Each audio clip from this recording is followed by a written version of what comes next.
Miss হবে না আপনার পছন্দের টিভি শো। দেখুন জি5 অ্যাপে একদম ফ্রি। জামাই বাবু ওখান থেকে বেরিয়ে গেল না তো? ওখান থেকে পালাবে? এখন এখন কি করবে জামাই বাবু? আমি একটা কথা বলতে চাই, লাবণ্য সান্যাল কিন্তু নিজেও খুব ভালো গান করে। তো আজকের অনুষ্ঠানে যদি দি ভাইও যোগ দেয় তাহলে আজকের অনুষ্ঠানটা আরো বেশি জমজমাট হয়ে যাবে। এই কি বলছো নাকি তুমি? না না প্লিজ একটু বোঝার চেষ্টা। না বলবেন না ম্যাডাম, আপনার পরিবেশনা এই অনুষ্ঠানটাকে একটা অন্য মাত্রায় নিয়ে যাবে, দয়া করে না বলবেন। লাবণ্য, তোমার বাবা বলেন মানুষজনের অনুরোধ ফেলতে নেই। নেতা সেই হয় যে সাধারণ মানুষের ভিড়ে মিশে যেতে পারে। যাও না করো। যা না দি ভাই যা।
বেশি ছটফট না, হয়ে গেছে হয়ে গেছে।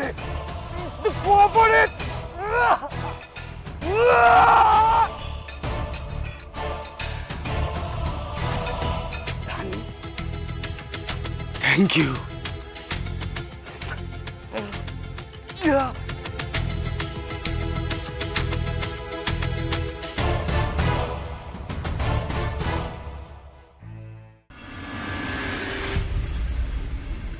উদ্বোধন তো হয়েই গেল, এবার আপনারা ভেতরে চলুন, চারদিকটা দেখুন। লাবণ্য ম্যাম এবং আপনাদের সকলের থাকার ব্যবস্থা হয়ে গেছে। আপনাদের মতামতটা কিন্তু খুবই জরুরি। বেশ ঝাঁ চকচকে একটা ব্যাপার রয়েছে, তাই না? আমাদের এখানে কিন্তু 24 আওয়ার্স রুম সার্ভিসেরও ব্যবস্থা আছে, সেইভাবে স্টাফ অ্যাপয়েন্ট হয়েছে। বাহ, বেশ ভালো তো। তাছাড়া অরিন্দমবাবু, ট্যুর প্ল্যান কিরকম কি হতে পারে সেটা আপনারা আগে একটা কংক্রিট প্ল্যান করুন। আর আমি আগের দিন বলছিলাম না, আপনাদের ট্যুর প্ল্যানে জঙ্গল সাফারি অ্যাড করুন, এতে মানুষ আরো বেশি ইন্টারেস্টেড হবে। হ্যাঁ, আমরা ভাবছি।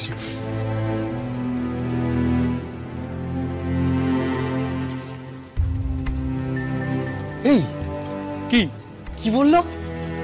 জঙ্গল সাফারি মানে থ্রিলিং?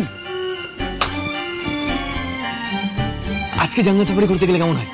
আচ্ছা, আপনার জঙ্গল ট্যুরে কোনো প্রবলেম নেই তো? মানে কোনো আপত্তি নেই তো? আমি ভাবছি চলুন আজকে রাতে সবাই মিলে জঙ্গল ট্যুরে যাই।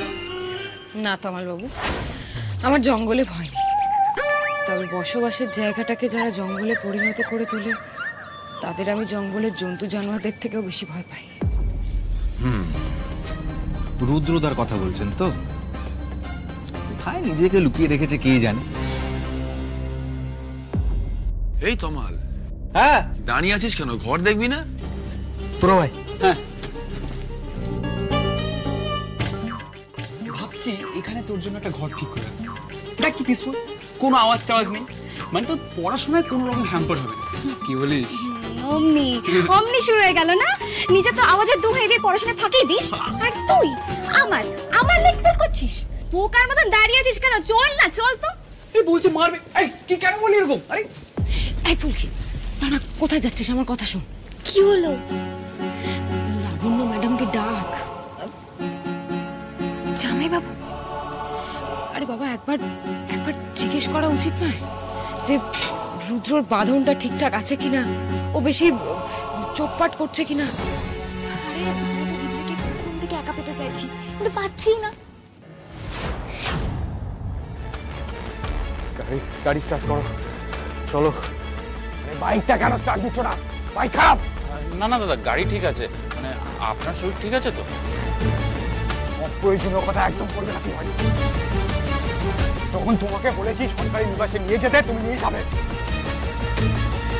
আর আমার এই সরকারি নিবাস আমি নিজের চোখে চলতে দেখবো, পুরো রায়চৌধুরী পরিবারকে পুরো ছাড়কার হতে দেখবো, তখন আমার এই যন্ত্রণা ঠিক হবে। ফুলকি দাস আমার গায়ে চাবুকের বাড়ি মেরেছে। প্রত্যেকটা দাগের হিসেব আমি নেব, তবে আমার জ্বালা জুড়বে তিমারি। চলো, গাড়ি স্টার্ট করো।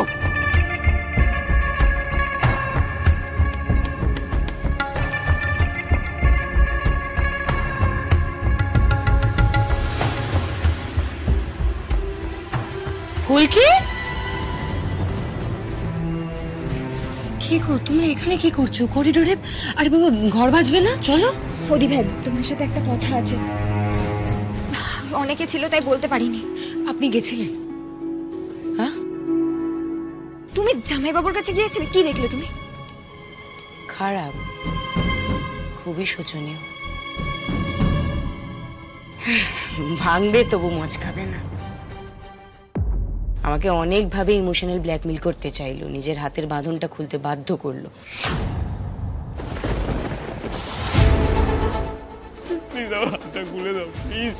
নিজে হাতে জল খেলো। ভেবেছে যে আমি হয়তো ওর কথায় ওকে ছেড়ে দেবো, কিন্তু আমি তো গলিনি। সে কি? সে কি মানে কোনো অসুবিধা? রুদ্র নিজে থেকে জল চাইলো? হ্যাঁ, সেরকমই নয় লাবণ্য ম্যাডাম, আপনি ওর হাতের বাঁধনটা খুলে দিলেন। পিপাসায় মানুষটা ছটফট করছিল জিনু। আমি আমি আমি না এক মুহূর্তের জন্য নড়ে গিয়েছিলাম। কি করব বলো?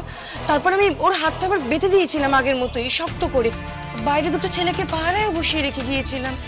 লাবণ্য ম্যাডাম, আপনি যে বাঁধনটা বেঁধেছেন সেটা একটা সাধারণ বাঁধন। আমি ওর হাতে যে গিঁটটা বেঁধেছিলাম সেটা একটা বিশেষ বাঁধন ছিল। রূপ যদি ওর হাতটা টানা হাঁচড়া করার চেষ্টা করতো, তাহলে ওই গিঁটটা ওর হাতে আরো আঁকড়ে বসতো। আপনি হাতটা কেন খুলতে গেলেন? আমি আমি আমি বুঝতে পারিনি। জামাইবাবু কি এই নাটকটা জেনে বুঝে করল? জামাইবাবু কোনো বিপদ ঘটাবে না তো? মানে জামাইবাবু ওখান থেকে বেরিয়ে গেল না তো? ওখান থেকে পালাবে? এখন এখন কি করবে জামাইবাবু? এখানে চলে আসবে না তো আবার? আমরা আমরা কি করবো মা কালী? জি5 ডাউনলোড করুন আর সব এপিসোড দেখুন একদম ফ্রি।